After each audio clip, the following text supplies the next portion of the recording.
Bienvenue sur Correspa, le podcast pour les entrepreneurs du fitness. Je suis Guillaume Legrand, fondateur de Correspa, et ici on parle business, franchise, rentabilité, stratégie et mindset pour aider les coachs et les entrepreneurs à ouvrir et développer un club de sport performant. Tu veux structurer ton activité, attirer plus de clients et maximiser tes revenus? Tu veux un concept clé en main qui fonctionne? Alors tu es au bon endroit. C'est parti! Bonjour à chacune et à chacun. Aujourd'hui, on se retrouve avec Guillaume pour parler des coachs et du coaching d'excellence. Donc aujourd'hui, beaucoup de coachs. Alors déjà, Guillaume, est-ce que ça va? Très bien, en forme. Vas-y, coaching d'excellence, Alors, ça me plaît. ça te plaît? Donc c'est vrai que beaucoup de coachs aujourd'hui tombent dans le piège de croire qu'ils peuvent tout faire seuls. Du coup, nous, on va surtout parler du cadre, parce que, ben, on est un cadre quand on rentre dans une franchise je voulais que tu me parles un petit peu de la réalité du métier de coach.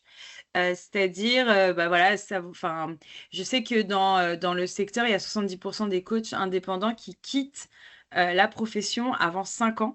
Est-ce que tu peux, voilà, nous donner, qu'est-ce qui pour toi les mène à ça? Oui, très bonne question. C'est très personnel. Tous ceux qui m'écoutent Oui, seront pas forcément d'accord avec moi, mais moi, mon constat, ça fait quand même 18 ans que je suis dans le métier et c'est quelque chose qui perdure depuis longtemps, même si tout ce qui est entrepreneuriat a pris plus de place. Il y a 18 ans, on n'en avait vraiment quasiment pas, nettement moins. Maintenant, ouais. c'est clair que c'est un peu la norme. Pour moi, c'est tout simplement la question de formation. La question de formation, puisque dans la formation, on les forme sur des choses, entre guillemets, terrain, comment on s'y prend techniquement pour faire des cours collectifs ou du personal trainer, mais on les forme pas du tout à la réalité du terrain après qui existe sur place. Et donc, il y a un écart qui se creuse. Pour moi, c'est la première chose. Et cet écart, ben, entre leur sport passion, ce qu'ils ont en tête et ce qu'ils vont vivre, il y aura un écart. Et la deuxième chose, c'est tant une question de génération, tant Ouais, une question, elle est plus large. Et pour moi, c'est la même chose pour toutes les personnes qui sont freelance entre auto-entrepreneurs. C'est que ça fait rêver, c'est sexy, mais tout le monde n'est pas fait pour être entrepreneur. non, Et découvrent une réalité du terrain tout de suite assez cash et assez choc, c'est qu'en fait, eh ben, il faut créer de la valeur pour trouver des clients. Et donc, ils n'ont pas de clients. Et ils n'ont pas de ouais, clients parce qu'en fait, souvent, ils sont bons, hein, techniquement, mais parce qu'ils savent pas vendre. Et donc, on s'improvise pas entrepreneur. Et une fois de plus, si je reviens à la première origine, ils sont pas formés à être entrepreneurs. Donc c'est ça qui est là, on tombe de haut parce que le métier qu'on propose, c'est pas vraiment celui qu'on croit aspirer, et on va se mettre tout seul. J'ai des bonnes idées, j'ai envie de créer par moi-même, etc. Et là, bah, on se confronte en fait à un autre métier et ils n'ont pas du tout un mindset d'entrepreneur. Donc pour moi, c'est ça le souci, et c'est pour ça une grande partie qui s'arrête, parce que si tu crées un job où ils n'en vivent pas, bah tu fais comment? Et dans notre ouais. activité, soit ils n'en vivent pas, soit ils vivotent. Donc on fait comment? Et c'est ça le souci. Le souci, il est vraiment là. Et c'est encore plus vrai. Moi, je connais nettement plus tout ce qui va plutôt être personnel trainer et OK, moins la partie cours collectif. d'accord, Et dans ce domaine-là, OK. c'est encore plus vrai. Par contre, ça, c'est l'état du marché. Nous, on est nettement moins touchés à Correspa. Je ne sais pas si ça fera partie de tes futures questions, mais parce qu'on ne propose pas ça du tout. OK. Mais alors, dans mes futures questions, là, je veux surtout rebondir un peu, quand on commence le parcours du franchisé pour, ouvrir une salle Correspa, à une certaine étape, on reçoit le manuel opératoire, donc le MANOP. En fait, pour bien expliquer, ce que c'est à ceux qui ne connaissent pas l'univers de la franchise, c'est vraiment, le mode d'emploi, c'est vraiment le cadre, tu vas apporter. Du coup, je voulais, que tu nous parles un peu de ça, tu nous expliques, qu'est-ce que ça apporte, d'avoir un cadre clair pour un coach? Alors, oui, mais avant de commencer, Dis-moi. sur le Manop, c'est pas à destination que des coachs sportifs du tout, hein. Oui, Là, bien sûr. on est sur 2 personnes, donc on va répondre pour le cas d'un coach sportif qui veut créer en franchise, qu'est-ce qu'il a que dans le domaine de la partie coaching? Parce que le Oui, Manop va répondre à nettement plus de choses et Correspa, on ouvre les autres moitiés des clubs ne sont pas du tout des coachs sportifs, ce sont déjà des entrepreneurs qui sont pas du tout oui, dans le milieu coach sportif et ils ont aussi le Manop parce que dans le manuel opératoire, on a tout le cadre global du Correspa, que oui, ce soit les techniques de vente, que ce soit le marketing, que ce soit du management, tous ces éléments-là. Donc je vais répondre que dans la partie coaching. oui, Et que dans la partie coaching, et ça c'est le franchisé qui va former, qu'il soit diplômé ou non, bah, également les salariés qui eux sont coachs sportifs. Et dedans on a plusieurs choses, c'est-à-dire qu'il y a le Manop qui est plutôt de manière écrite, et on a également en fait plein d'outils qui sont dispo dans la bibliothèque en ligne, donc que ce soit des outils vidéo pour mieux comprendre ce qu'il en est. Et on a aussi autre chose, c'est qu'on travaille avec un outil qui s'appelle Cerca pour pas le citer, où on va par exemple faire tout ce qui est audit. Et donc on a tout un audit pour auditer, alors bien sûr auditer une salle, mais auditer pour rentrer précisément dans ce que tu dis, auditer un coaching. Donc ce qui est hyper intéressant, c'est qu'on va pouvoir, ce que je voulais moi, c'était donner les critères, tant les critères du haut de gamme, c'est pas ta question d'aujourd'hui, mais sache qu'ils sont dedans, tant les critères de ce que c'est oui, qu'un coach d'excellence. C'est coach d'excellence, moi d'accord. j'utilise ce terme-là depuis, ça fait 18 ans qu'on existe, à peu près depuis 13-14 ans. Et je sais que ça fait râler, j'ai même eu des appels là-dessus, des mails, en quoi vous dites que c'est des coachs d'excellence, nous on est meilleurs, etc. Donc Mm, j'aime bien ce que c'est assez, ça fait râler, et j'aime bien parce que je suis très à l'aise là-dessus, parce que j'ai déterminé ce que c'est que pour moi l'excellence. oui, Le plus important, c'est de déterminer ce que c'est. Et l'excellence que je vais déterminer, que je vais te transmettre aujourd'hui, ce n'est pas la même excellence demain quand tu es dans des cours collectifs, quand tu es dans un club de 3000 personnes, etc. ouais, bien C'est sûr. vraiment important de redonner le cadre. C'est de l'excellence par rapport à Correspa, où on est sur 200 mètres carrés et spécialisé dans le suivi personnalisé. Et ça, cette excellence, elle existe. Donc, avec tous ces outils, le Manop, la bibliothèque en ligne, les outils vidéo, etc., et notre chez CRK, on arrive sur ce type de coach d'excellence. Et nous, la coach d'excellence, c'est avant tout, avant tout, avant tout de la relation. Avant Ok, tout. Et tu vois, on parlait tout à l'heure, est-ce qu'on est formé à la relation? La réponse, c'est non. ouais, Donc, on va rentrer dans le détail dans la relation et on va rentrer qu'est-ce que nos clients, nos profils types attendent comme type de savoir-être, comme type d'empathie et comme type d'attention. oui, Donc, tu vois, c'est très, très, très, très précis. Dans la relation, on va travailler ces trois choses-là. Et donc, c'est pas l'idée d'un CV ou une personne qui arrive en disant oui, je suis empathique, oui, j'ai un savoir-être ou je le ressens bien. Ok, c'est déjà un bon début, mais on va aller plus loin. C'est dans ça, qu'est-ce qu'il faut avoir comme relation avec nos clients. Et donc, la relation va apporter de la motivation.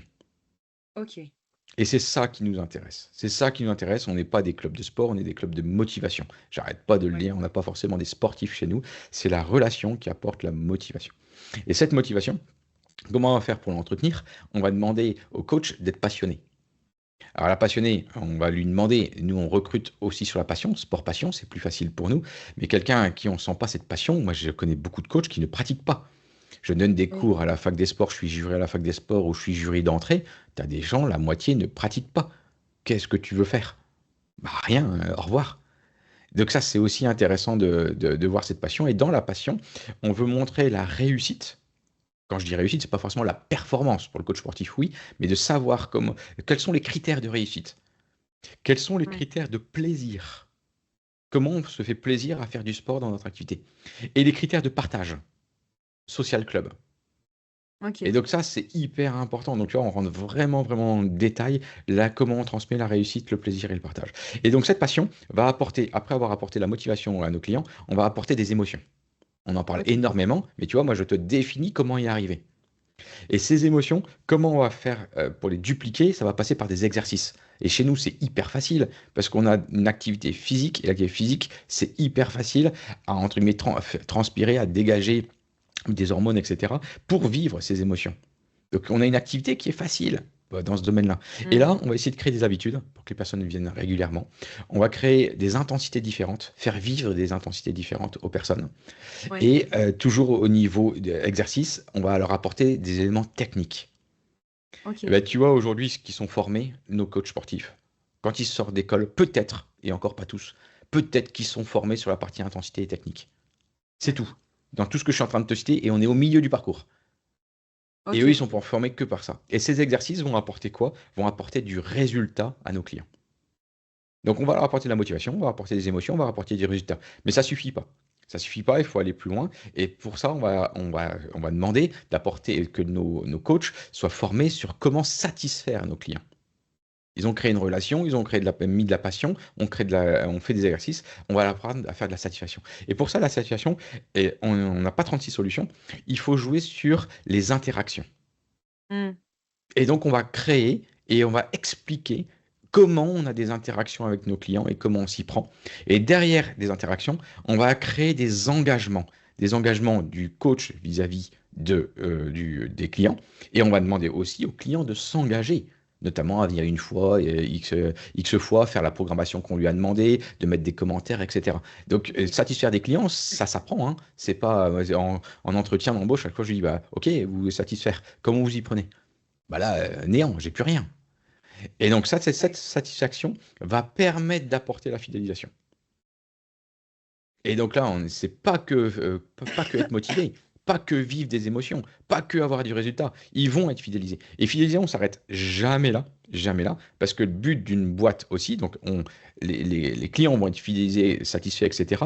Mais pour la boîte, on veut qu'elle soit rentable. Il ne faut pas le négliger, cette partie-là. Oui. Et donc, pour viser aussi la rentabilité, on va chercher l'adhésion. Quand je dis adhésion, chez moi, ce n'est pas des adhérents, c'est des clients. Quand je dis le mot adhésion, c'est soit de la vente additionnelle, soit du parrainage, soit on va même jouer sur certaines économies. Donc, il faut aller chercher cette partie-là. Et donc là, ça montre du début à la fin qu'on va d'abord jouer sur l'expérience client, la formation du coach pour le motiver, lui faire vivre des émotions, avoir du résultat et fidéliser. Et tout ça qui est complètement en lien, c'est pas deux choses différentes, avec le but de la boîte, c'est expérience client, que le client soit satisfait, mais également gagner de l'argent. Oui. Là, tu vois, je sais pas, en 3 minutes, tel que je te l'ai dit, ce que c'est pour moi l'excellence. Et donc, on va les former à l'intérieur de tout ça. Et là, les coachs, D'accord. ils découvrent un monde. Ah bah, j'imagine. Et du coup, tout ça, parce que je te parlais du Man-Up, tout ça, c'est ce qu'ils vont apprendre, donc en plus de enfin, leur métier, ils le connaissent, mais tout ça, c'est ce qu'ils vont apprendre dans les 3 mois de formation avant d'ouvrir, c'est ça? Ah non, non, ça, les 3 mois de formation, ça c'est le franchisé, quel que soit le franchisé, encore une fois, OK, diplômé ou non diplômé. Et là, tu mélanges la partie des 3 mois d'une personne qui veut OK, ouvrir tu un mélanges club. tout. Et quand il ouvre, il y aura une partie travaux, une partie formation. Et en effet, dans Mmh. cette formation, il y a une formation initiale qui est dedans. Ça en fait partie, mais par contre, ça en fait partie, tu vois, cette partie-là, ça en fait partie une OK. demi-journée, parce que tu te doutes bien qu'il y a tout le reste à Oui, faire. bah, oui. Là, c'est plutôt la formation continue du coach sportif OK, qui évolue dans le temps. Et encore, il n'y a pas que ça, d'accord. hein, tu vois, il y a un gros morceau également, c'est la vente. Là, on n'en parle pas Oui. aujourd'hui, mais c'est Non, aussi cette non. partie-là. OK. Mais j'insiste encore une fois, c'est la définition de l'excellence par rapport à Corespa et nos centres. Oui. Oui, J'aurais oui. un club de 3000 mètres carrés, mais c'est pas prêt d'en avoir parce que c'est pas ça mon kiff. C'est pas Je juste, pense hein. que je ferai des choses un peu différemment. Et bien entendu que tout ça, tu le vois dans les fiches de poste, tu les vois dans les objectifs Mmh. au coach, etc. On est centralisé sur du suivi personnalisé. OK. Et est-ce que tu peux nous donner du coup, parce que j'imagine que, donc avec toute cette formation, avec enfin, le coaching d'excellence, du coup, on passe, de coach «lambda» entre guillemets, à professionnel structuré. Est-ce que tu peux, nous dire, bah, tu nous l'as un peu expliqué, mais, qu'est-ce que ça va changer, dans la qualité du travail du coach, d'avoir justement, de devenir, d'avoir un système qui fait qu'il devient excellent? Alors, c'est le système qui devient excellent par rapport aux clients, mais par contre, tu mets le doigt sur quelque chose qui est, à mon sens, hyper important. J'adore cette jeune génération qui arrive derrière. J'ai horreur de dire ça parce que je m'estime jeune et j'aurai toujours 30 ans dans ma tête. Mais il y a beaucoup, beaucoup de qualités, beaucoup, beaucoup d'avantages. Par contre, quelque chose, soit je vieillis trop vite, soit je vois une différence dans cette génération, c'est qu'à mon sens, il manque de professionnalisme. Il D'accord. manque de professionnalisme et la structure permet d'apporter ce professionnalisme. Et derrière cette structure, c'est quoi? C'est les process. Alors peut-être qu'il y a une partie un peu lourde, parce qu'elle est un peu théorique et elle donne un cadre, mais moi je suis certain que ce cadre est nécessaire, j'en suis certain, certain, certain, et je vois la différence. Et pourquoi? Parce que chez la Corespa, on fait du premium. Et du premium, ça nécessite ce niveau de professionnalisme, ce niveau de prise en charge, ce niveau de sérieux. Et donc, ce sérieux va se jouer à plusieurs niveaux. Et ce niveau de professionnalisme, eh ben, on va le voir. Professionnalisme, c'est à longueur de temps des intentions et des attentions. Et c'est du début à la fin de toujours avoir ce cadre et puis savoir où on va. Et donc, c'est pas que dans la partie coaching. Ça arrive Mhm. simplement dans le bonjour, le type de serrage de main, le type de regard. Ça arrive bien sûr pendant la séance. Ça arrive quand on les a par téléphone pour de la relance. Ça arrive quand on va traiter par mail. Ça arrive également sur plein d'autres choses où le coach n'y est pas. C'est-à-dire qu'on a tout un suivi, un accompagnement aussi digital. On a des mails qui soient automatisés ou non automatisés. Ça derrière, pareil, est-ce que c'est carré? Est-ce que c'est sexy? Est-ce que c'est aujourd'hui, est-ce que c'est pro? Est-ce que c'est Ouais. pro? Et cette notion de professionnalisme, et tu peux l'avoir par exemple, nous dans le fitness, on a un peu du retard. Moi, je regarde, même si ça avance, je regarde aussi beaucoup par exemple l'hôtellerie. Oui. Bah, tu as des nombres d'étoiles. Tu vas dans un certain hôtel, tu vois le nombre d'étoiles et tu sais très bien un hôtel, un étoile en bas de la gare, tu sais très bien que ce sera pas la même chose. Je vise pas le 5 étoiles, mais le 4 étoiles. Et tu vas pas chercher la même chose. Et tu Mhm. attends des basiques et des schémas. Aujourd'hui, dans le fitness, ça n'existe pas. Ça a tendance à arriver.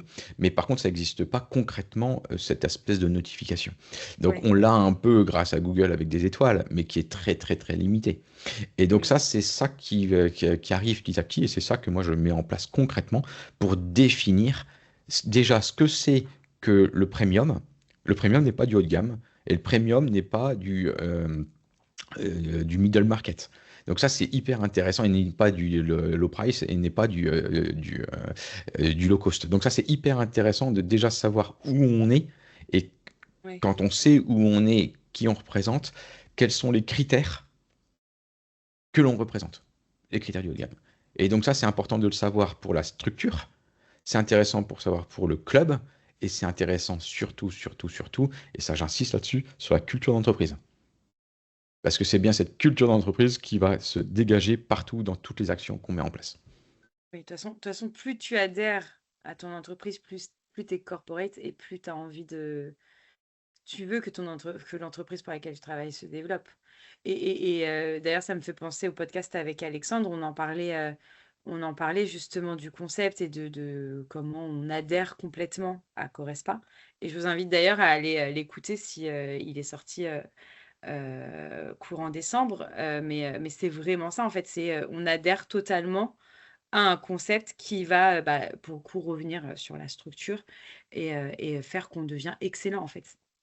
Oui, oui, oui. Et pour aller dans ton sens, tu vois, quand tu me parles de coaching d'excellence, on a tout un travail de management. Et c'est Mhm. ça aussi qui est hyper intéressant, c'est que tu viens tomber, bah, tu as vu, hein, une fois que tu tombes dans la marmite que reste pas, tu as tout un univers. Et tout Oui, un univers, ça, très souvent, bah, les personnes, tout d'un coup, ils le découvrent. Et ils le ouais, découvrent, on est une petite boîte, hein, on n'est pas une énorme boîte. Par contre, on est structuré pour justement faire évoluer le coach par rapport à lui, ce qu'il veut faire également. Donc là, on a parlé que de l'expérience client, mais par rapport à l'expérience, nous, on a une expérience client, oui, oui, ça c'est certain, tout ce qu'on est en train de parler, mais on a aussi l'expérience du manager, alors que ce soit le manager franchisé, diplômé ou non diplômé, ou l'expérience du coach sportif. Et donc ça, ouais. c'est aussi intéressant parce qu'on va lui proposer d'évoluer en fonction de lui, son talent qu'il a, hein, en fonction de son kiffomètre du moment, où est-ce qu'il veut aller. Et il y a peut-être des choses qu'on peut pas passer, qu'on peut pas faire à Correspa, et il y a des choses qu'on peut faire, et à nous de montrer un peu toute l'évolution qu'on peut avoir, soit au niveau du groupe, soit concrètement au niveau de la salle en tant que telle. Et donc ça permet d'évoluer et surtout de continuer à se former. Et il n'y a pas beaucoup d'entreprises, entre guillemets, où cette culture d'entreprise et cette culture du talent permet d'évoluer très concrètement. On le retrouve plus dans les gros groupes, mais avec beaucoup de guéguerres politiques, très Ouais. souvent. Mais en interne, très souvent, les plus structurés n'ont pas le temps de mettre ça en place ou alors ne le désirent pas, l'un ou l'autre. Et pourtant, je pense que c'est hyper important et cette génération cherche ça. Cette génération cherche à avoir de la nouveauté, cherche à être formée. Il y a Ouais. plein qui le critiquent, moi je les critique pas du tout à ce niveau-là. Et est-ce que tu peux justement nous donner des signes? Aujourd'hui, si un coach hésite et se dit, bon, bah, voilà, peut-être que j'ai besoin de plus ou j'ai besoin de. Quels sont les signes qui montrent que ce coach qui est dans cette hésitation a besoin d'un cadre, a besoin de Corespa? Alors là, c'est une question qui est plus personnelle pour à chaque coach, hein. Oui. Parce que moi, ce qui m'intéresse toujours, c'est de savoir qu'est-ce que lui veut faire dans sa vie. Mhm. Où est-ce qu'il veut emmener, et à moi après petit à petit de voir si dans la relation on est bon ou pas, et une fois qu'on est OK, comment il veut évoluer. Et on évolue en fonction, la crise de la trentaine, quarantaine, cinquantaine, elle existe, hein. Donc il y a peut-être des changements et c'est normal que l'être humain veut évoluer. Et de l'inverse, c'est complètement normal, et ça je fais passer souvent ce message-là à Correspa, que Correspa évolue. Tu vois, en Oui. ce moment, Correspa évolue énormément. C'est hyper important de donner un peu ces cadres, et en fonction de l'évolution, bah, est-ce qu'on est en phase ou plus en phase? Ça, c'est possible aussi, hein. Et dans Oui. ces cas-là, bah, qu'on s'accorde et qu'on accorde un petit peu ce qu'on a envie de faire et où aller. Ok. Correspa est une personne morale, donc les personnes ne travaillent pas pour moi, ils travaillent pour Correspa. Correspa a besoin de quoi et eux, ils ont envie de faire quoi? Est-ce qu'on avance ensemble ou pas? Et donc, je vais essayer de détecter ces signes, mais tu vois, dans ta question, je renvoie aussi la question, c'est-à-dire que c'est mon rôle de détecter, mais c'est aussi mon rôle de présenter ce qui est possible de faire. Donc en fait, c'est l'idée plutôt de se choisir mutuellement. J'ai pas une relation salarié-entreprise de la génération de nos grands-parents. Ça m'intéresse pas. C'est qu'est-ce qu'on a besoin mutuellement, qu'est-ce qu'on peut s'apporter mutuellement, sur quoi on peut s'engager mutuellement. Moi, quand on a des salariés, un salarié, tu as un salaire en face et on achète du temps, on achète des talents et on achète des compétences. Et Oui. au-delà de tout ça, pour moi, c'est le plus important. On le rachète, l'idée d'adhésion à notre concept et à notre culture d'entreprise. Oui. Et tu vois, je reviens toujours à ça. Et donc, ça veut dire que à moi de les former, bien entendu, enfin à moi, à toutes les équipes de les former, mais c'est ça qu'on vient acheter derrière un salarié. On n'achète pas un salarié, on achète ces quatre choses-là. Oui, bien sûr.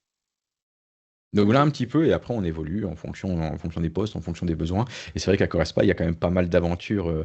Quand j'ai des nouveaux franchisés, je fais le tour des clubs et voilà, on monte les clubs. Je parle souvent de leurs relations, et donc on parle des personnes qui sont là. Et à chaque fois, je préviens pas quand je passe dans les clubs. Donc on a à chaque fois des personnes, soit des clients avec des histoires vraiment sympatoches, soit J'imagine, oui. des personnes qui y travaillent. Et c'est quand même super sympa depuis 18 ans, les relations qu'on a avec nos clients et au sein du groupe. D'accord. Et est-ce que Et ça, tu je peux... sais que ça donne envie, tu vois. Quand tu me demandes qu'est-ce qui peut Oui. donner envie, je cherche pas à vendre, moi je suis convaincu de ce que je fais, donc ce qui m'intéresse, c'est de trouver d'autres talents qui veulent arriver et vivre ce type d'expérience. Et c'est clair que ouais, on donne envie quand tu vois le style de monde dans lequel on vit et ce qu'on a créé à Correspa et les valeurs qui sont portées. En tous les cas, je veux, moi, être clivant. Ceux qui veulent pas vivre ça, au revoir. Ça m'intéresse pas du tout, Oui, ils viennent oui. pas, même pas toquer chez moi. Mais ce qui est bien, c'est qu'on recrute plus énormément. C'est-à-dire que, enfin, on recrute beaucoup, mais on cherche plus à recruter, les personnes viennent. Ouais, oui. Oui, on attire ceux, qui nous ressemblent, en fait, finalement. Bah, les 2 dernières, phases d'embauche, on les a fait, mais pour être très franc avec toi, en fait, on savait déjà qui on allait prendre à 99. Mmh. On ouvre quand même, et donc on fait deux trois annonces, sur la moitié des lieux qu'on a, et souvent les annonces, c'est plutôt en interne, et puis voilà. En fait, les postes sont déjà quasiment pris. C'est pas le cas pour tout le monde et tout le temps, mais Oui. ça avance quand même beaucoup dans ce secteur-là. Et alors dernière question, est-ce que tu peux, nous parler d'un parcours, que tu interne à Correspa, quelque chose qui, pourrait inspirer et enfin voilà, quel est pour toi le plus beau parcours interne, chez Correspa, d'un coach ou autre Eh d'ailleurs? ben, tu as cité Alex, hein, je vais tricher, hein, comme Ouais, ça tu m'as inspiré. Alex, c'est quand même hyper intéressant. Alex, et puis peut-être Florian aussi. Enfin, j'ai pas ouais, mal de coachs, ils sont venus, je les avais même en tant que stagiaire quand je donnais des cours. OK, Donc, tu vois, c'est quand même sympathique, avec des histoires. Martin aussi, qui lui voulait créer, mais plutôt dans le coaching digital. Pour finir, c'est l'aspect entrepreneur OK, qui trop vient marrant. et qui a voulu venir. Ouais, Euh, Rentrer dans le détail, tu as fait des interviews sur chacun, hein, donc c'est intéressant si ça inspire d'autres personnes de les écouter. Mais celui d'Alex, c'est quand même sympa parce que j'embauche en ouais, plein Covid. J'embauche, j'étais je sais plus où dans la Creuse, mais globalement il n'y avait pas de wifi, il n'y avait plus rien, avec en visio avec Flo, un truc qui ressemble à rien. Quand on parle de professionnalisme, là-dessus c'était difficile de tenir ce niveau-là. On était en plein mois d'août, il fallait quelqu'un en 2 semaines et demie, 3 semaines. On a fait au mieux, mais c'était franchement pas le plus clair possible, parce que bah, dans la crise on savait pas du tout où on allait. Les oui, fiches de poste, elles étaient plus faites pour ça, parce que tout d'un coup on a changé, on a tout fait en visio. Le temps de formation, il était de zéro, fallait tout agir en un mois, etc. Donc, le professionnalisme qu'on avait, c'était de leur donner un cadre clair, mais sans savoir exactement ce que l'avenir allait donner. ouais, Donc, y arriver dans ces moments-là. Et donc tout de suite, là je peux te dire que le savoir-être et la relation culture d'entreprise, c'est ça qui a pris l'avance partout. Ah, bien Parce qu'on sûr. était très honnête avec lui, on lui dit écoute, ta fiche de poste ne correspond pas au job que tu dois faire là maintenant en pleine crise. Ton onboarding, eh ben, c'est bien gentil, mais là on peut pas être plus que 4 et ça va se faire en visio et je peux pas te faire le tour des clubs, etc. Donc tu vois, mais par contre, toute la partie de nos valeurs, transparence, toutes les Oui. valeurs, relations privilégiées, tout ça, eh ben, il l'a vécu, mais tout de suite, tout de suite, tout de suite, tout de suite. Donc si Mhm. tu veux, tout cette savoir-faire et relation, il l'a vu avant tout. Après, il est resté globalement une bonne année avec Flo. Alors Flo, c'est un de nos meilleurs formateurs en interne qui est responsable de notre unité pilote et animateur réseau. Donc je pense que aussi c'était bingo parce que là Oui. on a du level à ce niveau-là. Et donc et donc ça a matché. Ça a matché. Il a beaucoup aimé la relation qu'il a eue avec Florian. Florian, pourquoi? Parce qu'il a beaucoup formé. Donc tu vois, Ok. cette génération formée, la relation était très très saine. Il a fait plein d'erreurs, hein, mais ça, c'était pas très grave. On l'a formé, on a En même avancé. temps, l'erreur nous fait apprendre. Donc, À correspondre, on n'a pas le droit à l'erreur, hein. On a Ah, mince. l'obligation à l'erreur. Ah, très bien. C'est pas normal qu'on fasse pas d'erreur, donc on doit sortir au moins une erreur par mois pour essayer de rendre service à la structure et donc à nos clients. Donc là, il est resté globalement une bonne année et l'entretien annuel où moi je viens, parce que c'est Florian qui s'en occupe, donc moi je le voyais, franchement, c'était un des gars que je connaissais le moins. Avec le D'accord. Covid, le travail qui était à faire. Et entretien annuel, et il se retourne. Évolution, moi je prends la parole uniquement allez, sur 10 minutes tout à la fin pour justement le sujet que tu es en train de me dire, qu'est-ce que tu as envie de faire par la suite et est-ce que tu veux avancer. J'ai même pas le temps de placer un peu les évolutions possibles. Et il me dit, je veux créer. Je suis un peu tombé des nues. Ok. Et il se retourne physiquement et il dit, avec toi. Et donc là, c'était assez rigolo parce qu'en fait, Mm. au même moment, on va dire dans les 3 derniers mois, j'avais Sébastien qui était à Wascal qui me disait qu'il voulait aussi créer et qui aimerait bien trouver un associé coach sportif, mais un associé Ok. sur qui il peut compter. Et là, j'avais 2 gars en interne qui se sont pas parlé et globalement qui voulaient faire. Et donc, ils ont créé.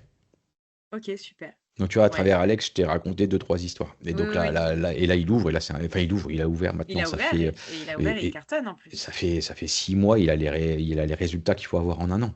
Ouais.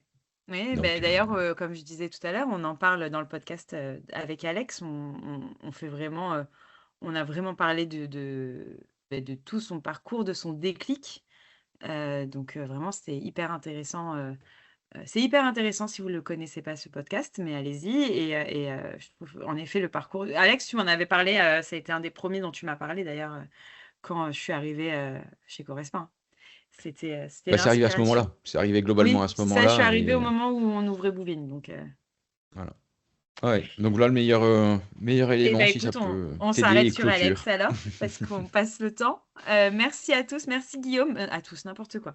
Merci Guillaume, merci Guillaume. Si jamais vous vous reconnaissez dans à peu près tout ce que nous a dit Guillaume, si vous avez envie de devenir excellent ou de continuer à l'être, n'hésitez pas à nous contacter. On vous met tous les points de contact pour prendre rendez-vous et pour voir si l'aventure Correspa vous correspond. Merci beaucoup, Guillaume, d'avoir répondu à mes questions. Un dernier mot? Oui, c'est pas prévu, mais tel que tu le dis, sache qu'on a mis une CVTech en place. Super. Donc, bah, t'étais même pas au courant, tu vois. Non, pas du tout. On a mis Super. une CVTech parce qu'on a de plus en plus de demandes et vu qu'on ouvre d'autres clubs et là il y a Oui. des ouvertures qui sont à venir, et ben en fait on récupère aussi des CV pour après les orienter vers les managers. Donc si vous êtes intéressé soit pour créer un club, bah, ça vous allez sur la page franchise et vous serez en lien avec Anne développeur réseau. Et si vous voulez plutôt rejoindre en tant que salarié coach, et ben vous envoyez votre CV ou vous le déposez et c'est sur le site internet tout en bas. Ok, super. Et ben voilà, n'hésitez pas. Et bah, écoute, merci Guillaume et je vous dis à très vite. Bye bye. Bye bye.